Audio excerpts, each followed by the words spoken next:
For the last year, I've been working for and building systems for one of the fastest growing startups, arguably of all time. And this company is lovable. And in that time, I've learned a lot of things about system building, about systems thinking.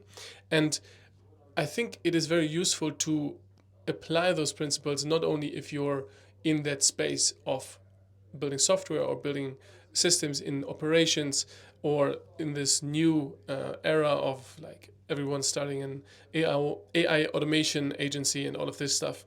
But I think it makes sense to reuse those principles and apply them also to your own life. And there was one thing that I've been really looking into in the last few days, and that is very related to building systems, to systems thinking, and also to one of the things that I'm very passionate about, one of the topics that I spend a lot of time thinking about and making decisions around, which is the idea of life design. You designing the reality, the life, the lifestyle, the setup that you want for whatever kind of life you want to live. And one aspect of that, and a very systematic aspect of that, is everything related to compliance and to anti-fragility. And specifically, what I was thinking about is now with everyone building with AI, everyone maybe taking security not as seriously because people are using Cloud Code and using those coding agents, use AI for everything, and one thing can happen one time and you can basically screw everything up, right? If you have a coding agent with like full access on your PC and then it just goes wild, it can fuck up a lot of shit. And specifically, what I want to talk about is this idea of building a more anti-fragile setup of your life in general, so that one thing that breaks or one thing that gets leaked or that you lose access to will not destroy everything. And to give you an example, most people have a single bank account, they have a single email address, and they have all the like everything stored on their phone, all the authenticators, they have their SIM card in their phone, and so if someone steals their phone, they're fucked because they lose, or at least it's easy to lose access to everything. And same with the bank. If you lose your credit card and you only have one card, you're in trouble, especially if you're traveling. If you lose access to your bank account, if there's some problem and you only have one and you have all your money in there, there's a lot more surface for stuff to get wrong. And one principle in building systems that you learn very early on is that, first of all, you want to make sure that the stuff that you build works, but then you want to be sure that if there's a potential for something to go wrong, that you have alternatives, that you build fallbacks, and basically you weave in a layer of anti-fragility. And in your life setup, that could mean having multiple bank accounts, or that should mean having multiple bank accounts, having multiple email addresses, fallbacks, not having everything connected to your phone, because if you lose that phone or if it gets stolen, it's a big problem. Even with bank accounts, if you have multiple ones, it makes sense to maybe have one that is more, or maybe two or three that are more focused on savings, so holding larger amounts of money. And those bank accounts should not be just logged in on your phone so you can easily access. They should be more protected. There should be more layers of authentication required to access those. Then maybe you want to have 2 or 3 cards and maybe 2 bank accounts for liquidity, so you can quickly use them, basically your main source of money for transactions that you use in a day-to-day fashion. If you have crypto, then you maybe want to have a separation between the crypto you hold long term, maybe on a cold wallet. For example, if you hold Bitcoin, you want to have it on a cold wallet in a safe place. Maybe you have a multi-sig wallet, basically one where you need multiple keys. So maybe you have 3 total keys, and you need always 2 of those keys in order to access the money. This would be obviously only for like long-term storage, for wealth that you want to protect. But then it might also make sense to have a hot wallet where you have like a small amount of your money, but easily accessible in crypto, maybe some in Bitcoin, maybe some in USDT, whatever currencies you use, just as a backup, so that if something goes wrong, if you lose your card, if your bank thinks that you're dead or whatever happens, you never know. And now with AI, this I think is especially relevant because I do see a lot of potential in the next few months and years for big things to happen, big incidents to happen where, for example, a bank gets compromised in some way or some big security problems emerge with AI models now allegedly hacking other companies and a lot of security concerns happening there.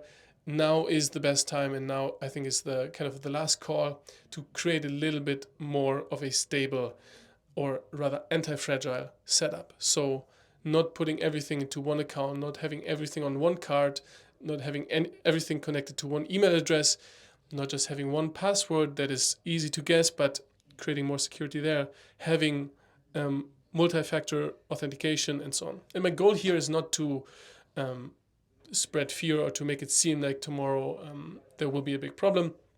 And I'm not saying that you should have 10 bank accounts and 10 email addresses and like go crazy, but this idea of just asking yourself, if you lost your phone, or even worse, if your phone got stolen while your phone is unlocked, like how screwed up would that be? How much trouble would that cause you?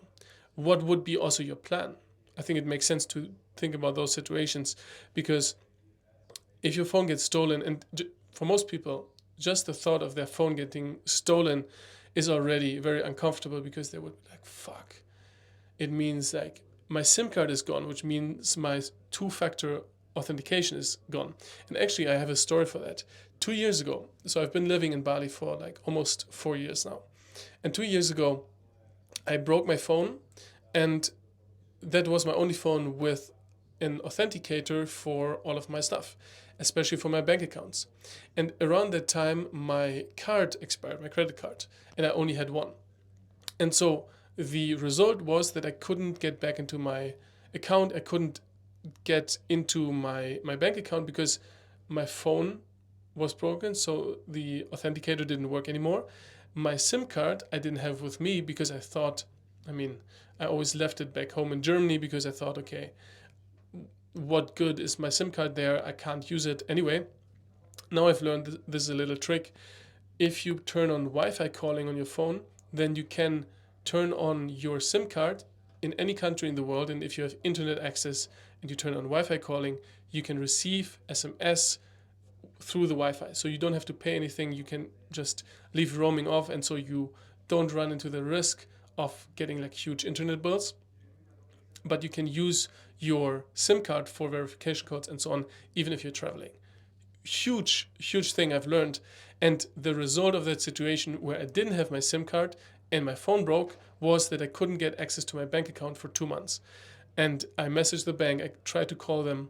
It was also hard to call them because around that time, Skype, there was some problem with Skype. I think they also shut down, and like internet calling wasn't really a thing. I couldn't get a phone, like a SIM card here where I can make international calls. It was a nightmare. And all of this was because I just had basically one single point of failure, my phone, and I guess my SIM card, which I didn't have with me. And so this single point of failure was a huge annoyance. I spent so much time trying to get in touch with support. I probably called them through Skype or something like 10 times. It was a nightmare.